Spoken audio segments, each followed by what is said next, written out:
오늘 말씀의 제목은 너는 복이 될지라입니다. 여러분, 매일매일 일기를 혹시 쓰시나요? 일기는 그날 자신이 겪은 일이나 생각이나 느낌을 적는 노트이죠. 하루 일과를 마치고 저녁에 하루를 반성하고 일기를 쓸 수도 있고, 또 새날을 시작하면서 일찍 일어나 또 일기를 쓰는데, 오늘 하루의 계획을 이렇게 정리해보고 또 이렇게 살았으면 좋겠다 하는 일기를 쓸 수 있습니다. 어떻습니까? 어렸을 때는 짧게라도 일기를 쓰는 것이 정말 좋습니다. 네, 좋습니다. 일기를 한번 보겠습니다. 길을 가다가 데스노트를 주었다. 무슨 말인지 잘 모르겠어요. 우와, 너무 뿌듯하다, 우리 친구가. 그 다음에 또 4월 8일 일기인데, 나는 오늘 지각을 했다. 그래서 선생님께 혼났다. 다음에는 혼나지 않도록 결석을 해야겠다. 이게 무슨 말이에요? 이게 지금 이상한 상황이죠, 지금 상황이. 지각을 해서 혼났는데 다음에는 결석을 안 해야 되겠다 했는데, 그래도 이게 딱 잘 썼다는 도장을 딱 받았어요.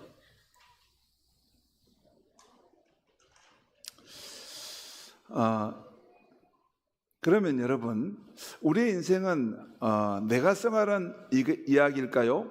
아니면 하나님이 써가시는 이야기일까요? 우리는 흔히 내 인생은 내가 계획하고 내가 만들어 간다고 생각합니다. 물론 그런 면이 있고 또 맞습니다.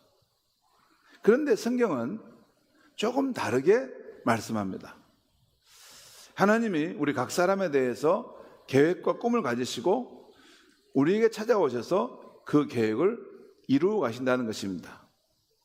성경을 보면 이를 위해 하나님께서는 한 사람을 택하시고 부르십니다.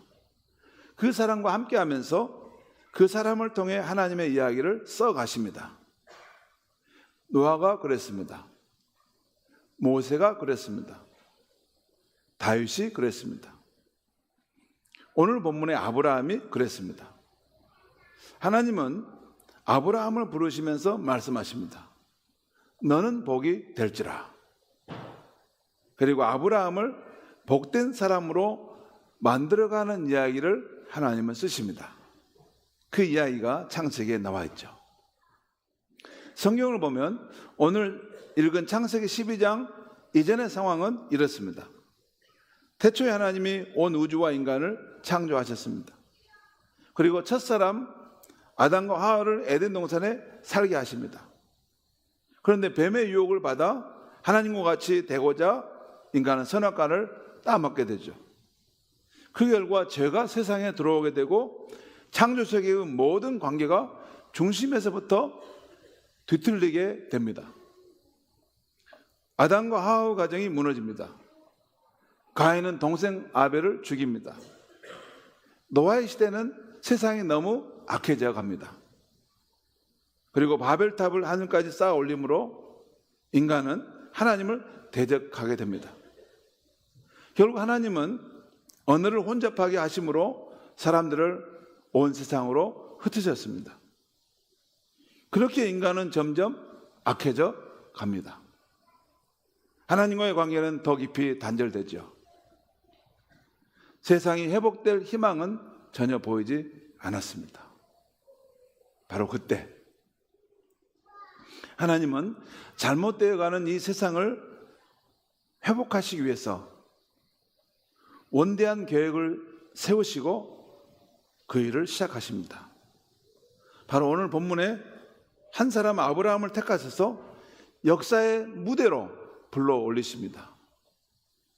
변방에 있는 한 사람인데 역사의 중심에 불러 올리셔서 그와 함께 하면서 그를 통해서 하나님의 이야기를 써가십니다.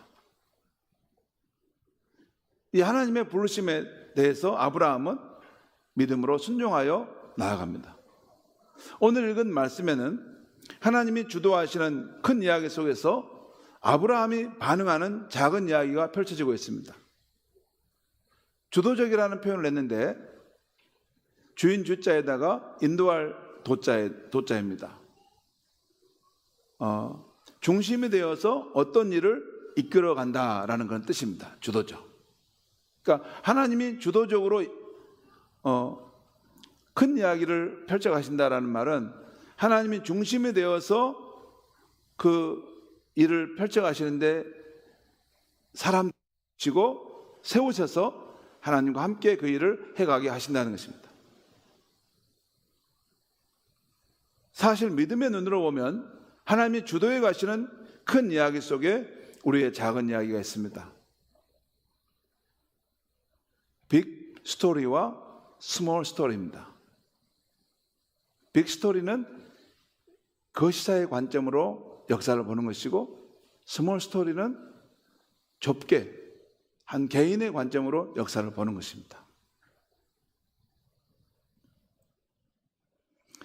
역사학자들이 책을 쓸 때 민족의 대이동과 로마 제국의 멸망, 또 새로운 문명의 탄생, 이런 것은 큰 그림의 관점에서 역사를 써가는 거죠.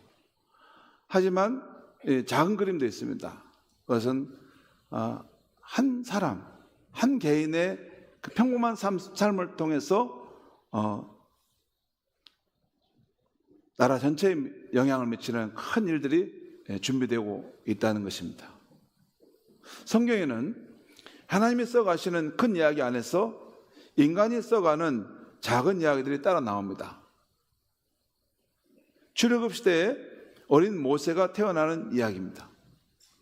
혼돈의 사사시대에 자식을 달라는 기도하는 한나와 사무엘이 태어나는 이야기입니다.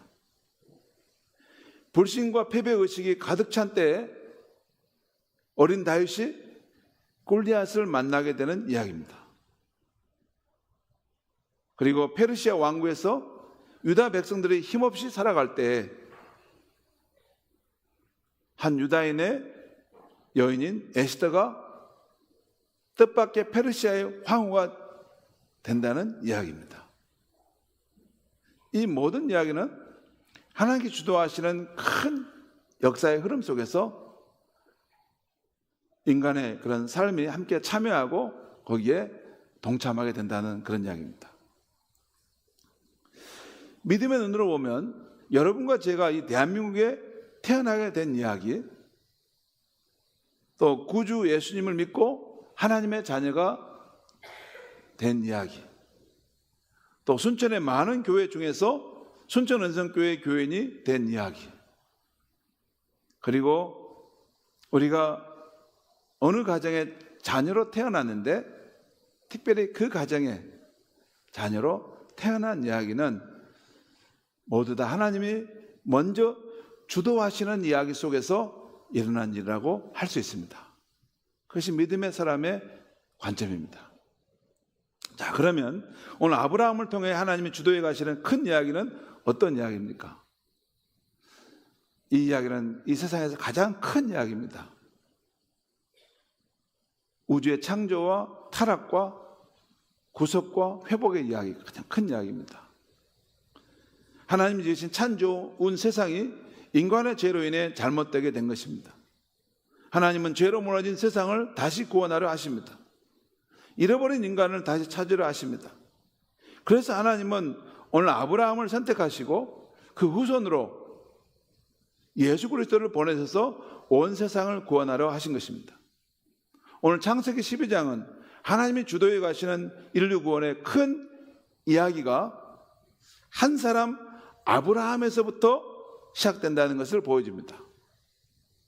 사실 이 창세기 12장에 하나님이 한 사람 아브라함을 불러서서 역사의 무대로 불러내시는 이 상황, 그리고 그와 함께 하시면서 하나님의 이야기를 써가시는 이 이야기는 신약 성경의 상황에도 연결되고 요한계시록까지도 연결됩니다. 신약 성경 첫 문을 열면 마태복음 1장 1절에 아브라함과 다윗의 자손 예수 그리스도의 세계라. 그러니까 하나님이 오늘 이 아브라함을 부르셔가지고 그를 통해서 예수 그리스도가 오게 하셔서 인류 구원의 역사를 이루셨다는 것을 적고 있는 거죠. 그 당시 아브라함은 우상 숭배와 다양한 신을 믿는 갈대아 우르라는 도시에서 살고 있었습니다. 오늘 말씀 1절을 같이 한번 읽겠습니다. 시작. 여호와께서 아브라함에게 이르시되 너는 너의 고향과 친척과 아버지 집을 떠나 내가 내게 보여줄 땅으로 가라. 여기 보면 현재 그 자리를 떠나서 내가 내게 보여줄 땅으로 가라 명령하신 것입니다. 이 말씀을 보면 아브라함이 하나님을 찾기 전에 하나님께서 먼저 아브라함을 찾아오신 것을 볼 수 있습니다. 또 아브라함이 하나님을 알지 못했을 때에 하나님이 먼저 그를 아시고 찾아오셨다는 것입니다. 이것이 하나님이 일하시는 방식입니다. 내가 하나님을 전혀 알지 못했을 때 나를 알고 계셨고 또 나를 구원하기 위해서 찾아오셨다는 것입니다.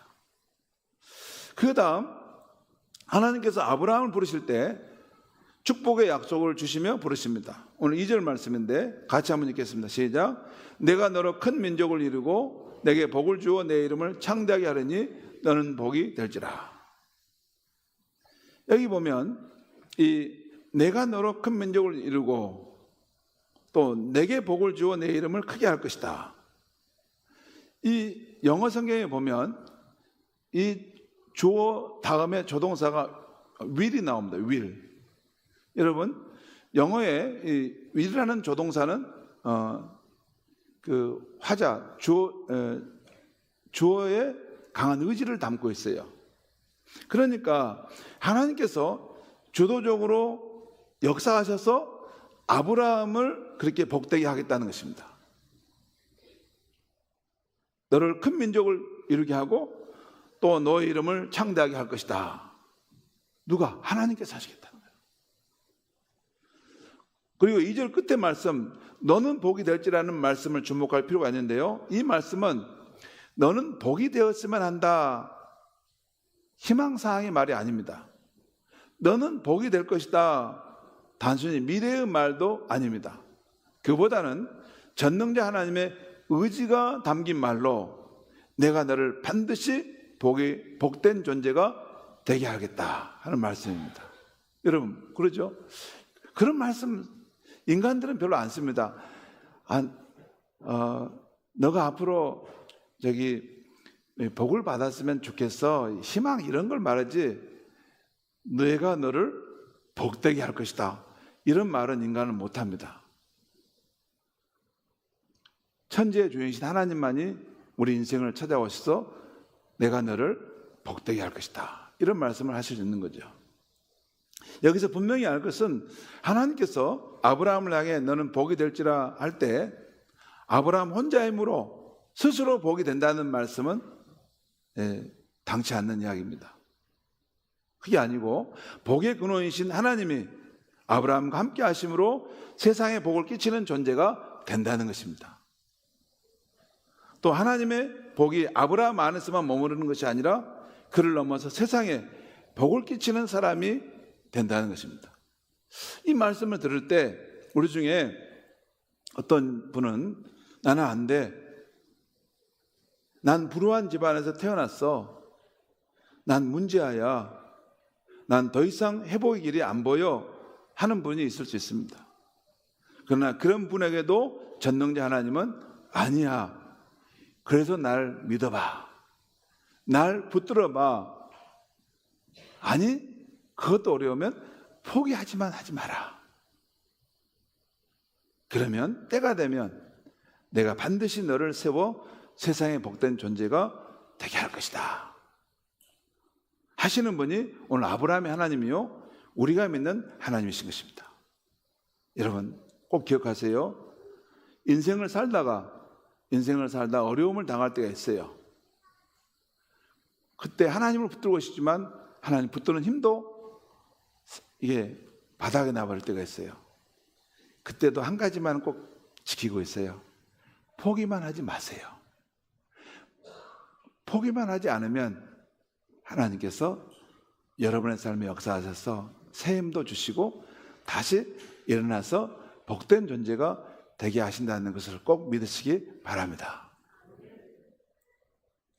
여러분 모든 인간은 대통령에서부터 거지에 이르기까지 모든 인간은 유한한 자원과 한계 안에 살아갑니다.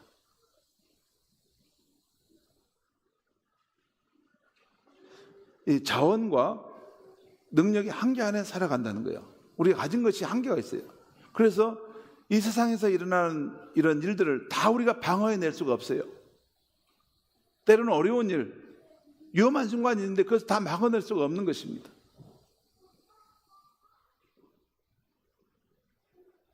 뿐만 아니라 우리가 소원을 갖고 좋은 꿈을 갖고 있어도 이루기 어려울 때가 있습니다. 마음에 소원은 있는데 그것을 이룰 수 있는 힘이 되게 없는 것이에요. 그것이 인간의 조건입니다. 유한한 자원과 한계 안에 있는 인생. 그래서 한계 안에 있는 우리 인생은 만복의 근원이신 하나님이 함께 하셔서 복을 주셔야만이 우리가 복된 존재가 되고 다른 사람에게도 복을 끼치는 존재가 될 수 있는 것입니다. 여러분 우리가 갖고 있는 것도 다 하나님이 주셨어요. 다 주신 거예요. 그리고 앞으로 살아가는데도 우리가 어떤 환경의 어려움을 당하고 또 어떤 상황에 부딪힐 때 그것을 돌파해 가야지 살아가는데 그것을 돌파하는 힘이 그 자원이 능력이 내게 부족할 때가 많아요. 그때 모든 능력의 원천이신 하나님이 그와 함께하는 사람은 그 상황을 돌파할 수 있게 될 줄 믿습니다. 그것이 하나님 믿는 이유예요.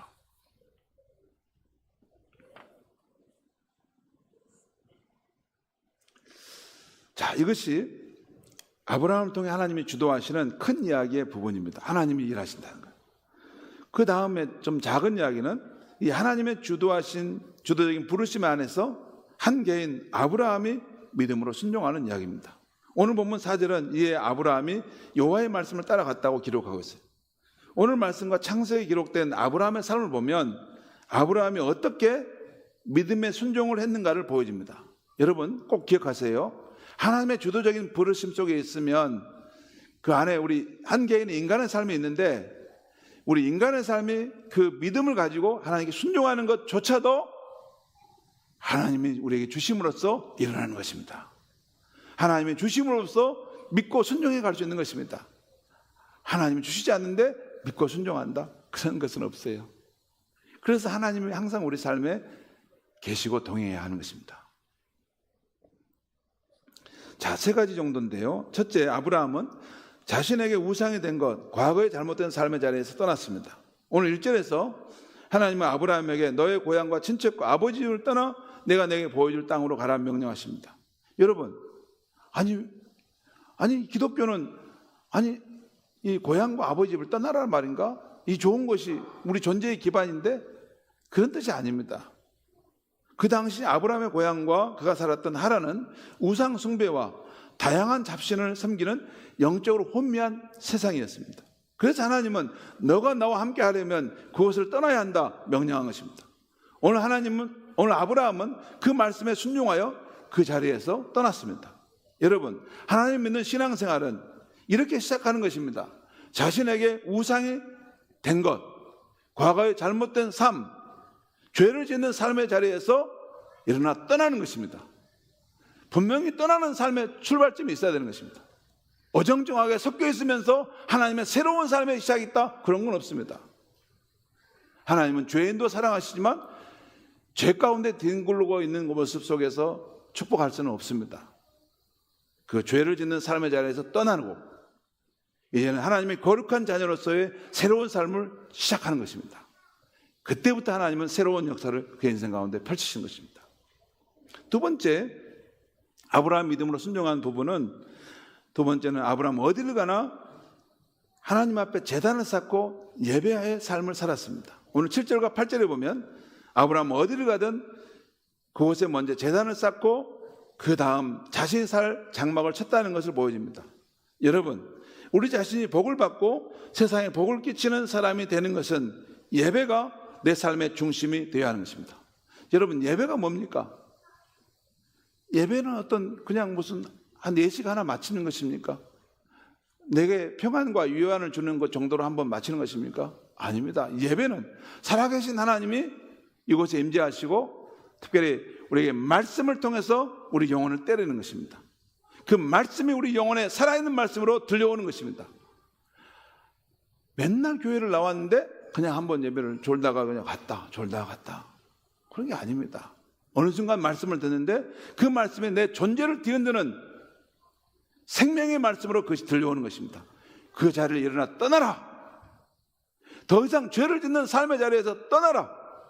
하나님의 거룩한 자녀로 새로운 삶을 출발하라 하는 말씀이 그 영혼에 죽빛처럼 들려올 수가 있어야 하는 것입니다. 그것이 살아있는 예배입니다. 그 예배가 살아있다는 것은 하나님과 동행하는 삶이 그 삶 실제함이 있다는 거예요. 여러분, 예배가 내 삶의 중심이 되고 있는가를 꼭 생각해 봐야 합니다. 세 번째, 아브라함이 어떻게 믿음의 순종을 했는가는 하나님과 동행하면서 나아갔습니다. 오늘 8절과 9절에 보면 아브라함은 여호와의 이름을 부르면서 점점 남방으로 옮겨갔다고 했습니다. 그 말씀은 그가 어디를 가든지 하나님과 동행하며 나아갔던 것입니다. 그 결과 아브라함이 처음에는 실수하고 부족한 면이 있었지만 만복의 근원이신 하나님과 동행함으로써 하나님께 복을 받고 점점 더 남에게 복을 끼치는 사람이 되어가는 것입니다. 여러분, 하나님과 동행하는 사람의 삶은 그대로 있을 수가 없습니다. 점점 죄악의 삶으로부터 멀어져 가고 하나님의 거룩한 자녀로서의 삶의 모습으로 빛을 나고 나타나게 되는 것입니다. 창세기 24장 1절에 보면 여호와께서 아브라함에게 범사에 복을 주셨다는 말씀이 나옵니다. 그리고 창세기 13장에서 조카 롯과의 분쟁이 있을 때 조카에게 아브라함 먼저 좋은 땅을 양보했습니다. 왜 그럴 수 있었을까요? 만복의 근원이신 하나님이 아브라함 편에 계셨기 때문에 많이 가진 자가 나눠줄 수 있는 것입니다. 너가 먼저 좋은 것을 취하라 하고 양보했던 것입니다. 또한 창세기 14장에서 전쟁에 승리하고 왔을 때도 소돔 왕의 그 물질에 전혀 욕심을 내지 않았습니다. 그걸 보여줬어요. 소돔 왕이 말하기를 전쟁에서 이겼으니 사람은 우리에게 주고 모든 전리품을 당신이 가져갔어요.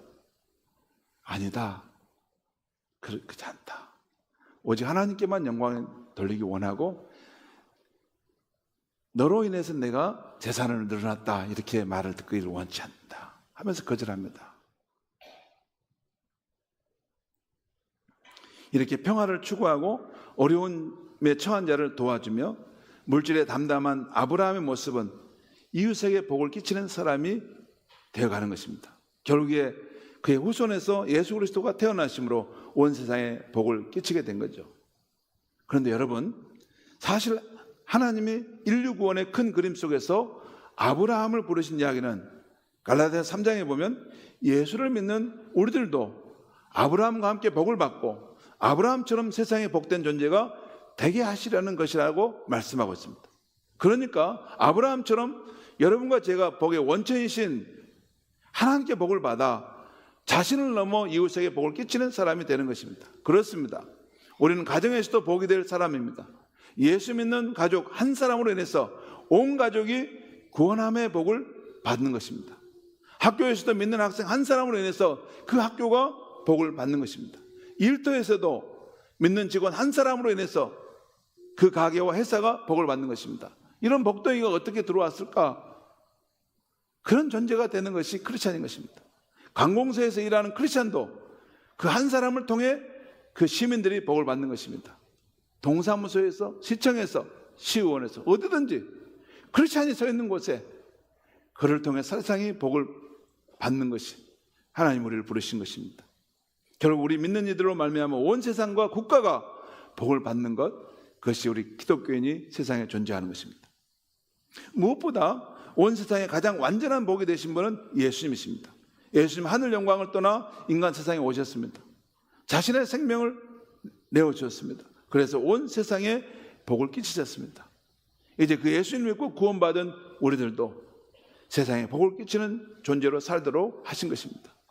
제가 예전에 말씀드린 윌리엄 보크의 이야기를 아실 것입니다. 그는 네덜란드 태생의 아주 가난한 집 아이였습니다. 너무나 가난해서 너 신천지 신대륙 미국에 가서 살면 삶의 기회가 열릴 것이다 하면서 그 할아버지가 미국으로 보내는데 배 타고 이민을 가는 그때 할아버지가 이렇게 말을 해줍니다. 보크야, 어디를 가든지 내 있는 곳을 복되게 하는 사람이 되거라.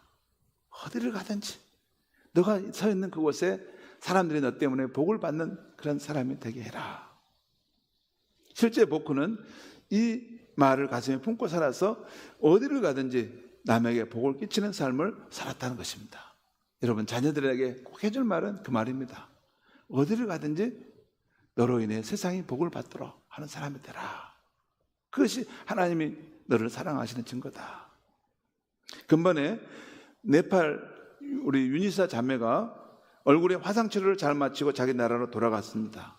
이 모든 과정에서 우리 교회가 네팔인에게 복을 끼치는 일을 참 잘했다고 봅니다. 그분들이 거의 3개월 가까이 순천 땅에 머물렀는데 우리 선교부 부원들이 일심으로 잘 섬겨 주었습니다. 그리고 무명의 많은 성도님들이 그 가족들을 위해서 물신 양면으로 도와주었습니다. 그래서 3개월 동안 그들이 잘 있었어요. 그래서 떠나가면서 너무나 풍성한 사랑을 받았고 그리스도의 참 사랑을 느끼고 갔습니다. 고맙습니다 하고 떠났습니다.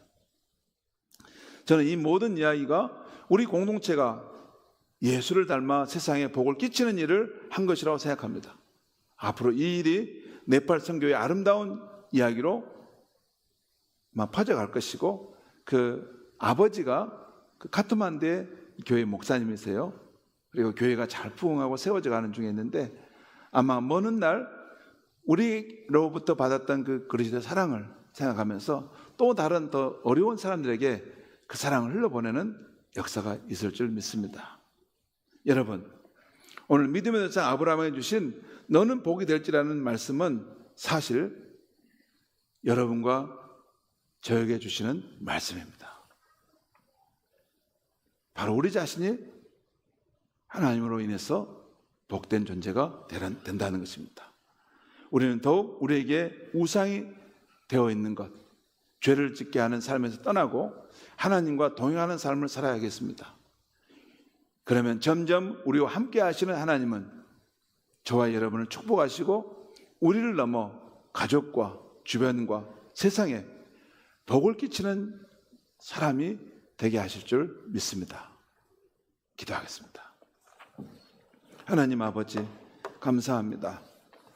하나님의 주도하시는 큰 이야기 속에서 우리 인생의 작은 이야기가 펼쳐진다는 것을 깨닫게 해주시고 하나님이 아브라함에게 오셔서 내가 너를 복되게 하며 너는 복이 될 것이다, 이 말씀하시는 이 놀라운 축복의 이야기가 예수 그리스도 안에서 바로 우리에게 주신 말씀임을 인하여 감사합니다. 하나님 아버지, 우리는 항상 한계 안에 있고 유한한 자원 때문에 어려움이 많습니다.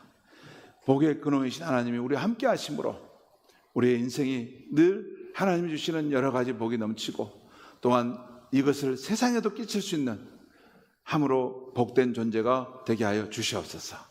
예수님의 이름으로 기도합니다. 아멘.